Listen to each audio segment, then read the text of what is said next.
Hi hello friends. ಸ್ನೇಹಿತರು friends ಕುಚುಕು ಕೇಳೋಕ್ಕೆ ತುಂಬಾ ಖುಷಿ.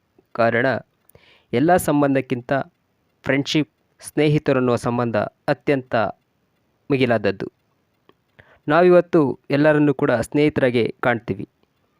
ಕೃಷ್ಣ ಮತ್ತು ಸುಧಾಮರ ಒಂದು ಸ್ನೇಹಿತದ ಬಗ್ಗೆ ಹೇಳೋದಾದರೆ, ಸುಧಾಮ ಅತ್ಯಂತ ಬಡವ, ಏನೂ ಇಲ್ಲದಂತಹ ನಿರ್ಗತಿಕನಾಗಿದ್ದರೂ ಕೃಷ್ಣ ಎಲ್ಲವನ್ನು ನೀಡುವಂತಹ ಶ್ರೀಮಂತಿಕೆ ಇರುವ ದೇವರಾಗಿದ್ದರೂ ಕೂಡ ಸುಧಾಮ ಕೃಷ್ಣನ ಬಳಿ ಯಾವುದನ್ನು ಕೂಡ ನಿರೀಕ್ಷೆ ಮಾಡಲಿಲ್ಲ. ಅವರಿಬ್ಬರ ಮಧ್ಯೆ ಇದ್ದಂಥದ್ದು ಕೇವಲ ಯಾವುದಕ್ಕೂ ಕಡಿಮೆಯಾಗದ ಅನರ್ಘ್ಯವಾದ ಸ್ನೇಹ. ಕೃಷ್ಣ ಮತ್ತು ಸುಧಾಮ ಬಡವ ಶ್ರೀಮಂತ ಈ ಎರಡರ ಮಧ್ಯದ ಅತ್ಯಂತ ಶ್ರೀಮಂತಿಕೆಯನ್ನು ಹೊಂದಿದಂಥ ವ್ಯಕ್ತಿಗಳು. ಬಡತನದ ಕಷ್ಟವನ್ನು ಸುಧಾಮ ಎಂದೂ ಕೂಡ ಕೃಷ್ಣನ ಬಳಿ ಹೇಳಲಿಲ್ಲ.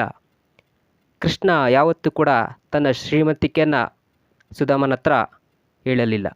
ಹಾಗಾಗಿ ಇವರಿಬ್ಬರು ಪುರಾಣದ ಅತ್ಯಂತ ವಿಭಿನ್ನವಾದ ಸ್ನೇಹಿತರ ಸಾಲಿನಲ್ಲಿ ಮೊದಲಿಗರು.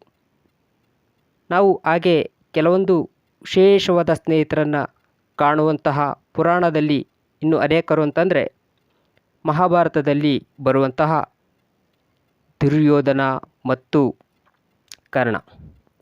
ಕರ್ಣ ದುರ್ಯೋಧನ ಜೊತೆ ಇದ್ದರೆ ತನಗೆ ಸಾವು ಎನ್ನುವಂಥದ್ದು ಖಂಡಿತ ಅಂತ ಗೊತ್ತಿರ್ತದೆ.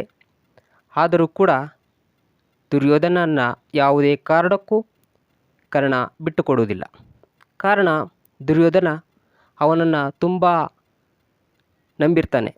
ಹಾಗಾಗಿ ಕರ್ಣ ತನ್ನ ನಂಬಿಕೆ ದ್ರೋಹವನ್ನು ಮಾಡಬಾರದು.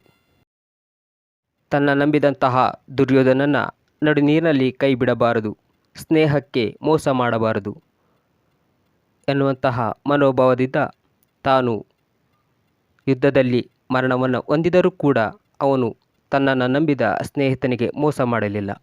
ಕೇಳಿದ್ದಕ್ಕೆ ಧನ್ಯವಾದಗಳು. ನಾನು ನಿಮ್ಮ ಪ್ರೀತಿಯ ನರಸಿಂಹಸ್ವಾಮಿ ದೇವರಕೊಟ್ಟ.